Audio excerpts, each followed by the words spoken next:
séance un peu particulière, puisque généralement la Cour européenne des droits de l'homme n'intervient pas dans les affaires privées des États, de chaque État, mais la teneur et l'ampleur du débat fait qu'aujourd'hui, nous avons bien voulu venir exceptionnellement pour apporter quelques précisions. Les différents États qui ont ratifié la Convention internationale des droits de l'homme et donc qui siègent à Bruxelles pour réfléchir autour des situations demandées, soit par des États, soit par des personnes humaines qui se considèrent comme victimes d'une violation de leurs droits et de leurs garanties humaines.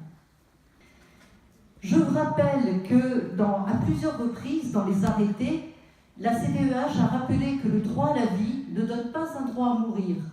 En effet, c'est une distorsion de conclure que l'article 2, droit à la vie, donne un droit diamétralement opposé de droit à la mort.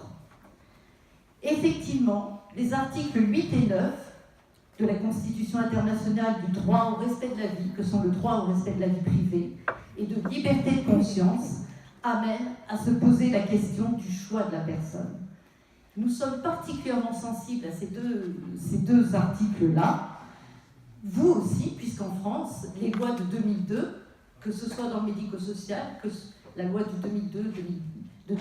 janvier 2002, que ce soit dans le milieu médical du 4 mars 2002, les lois de 2005 parlent de mettre le choix de la personne au centre du projet, de son projet de vie. Ce projet de vie peut peut-être aller jusqu'à la décision de finir sa vie, puisque c'est aussi une certaine conclusion de sa vie. Faisons confiance à l'avis éclairé de nos concitoyens, cet avis éclairé qui est demandé, puisqu'aujourd'hui, on parle de déclaration anticipée, comme nous le redisait le magistrat. Les questions se posent sur les conditions du suicide assisté. À ce sujet, permettez-moi une digression tout à fait linguistique. On parle d'euthanasie, de suicide assisté. Les mots ne sont pas tous les mêmes, ils ont un sens. Les mots sont importants. Pour ma part, à titre privé, même si je représente la CEDH, je parlerai de suicide assisté. Cela met bien en lumière la primauté du discours et de l'importance de la décision de la personne.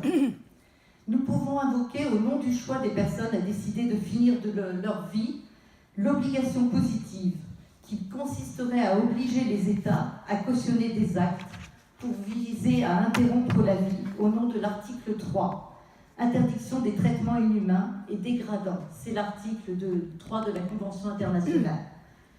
Mais cette décision ne peut être imputée à la CEDH puisque la Commission n'a pas pour mission d'obliger les États à se positionner.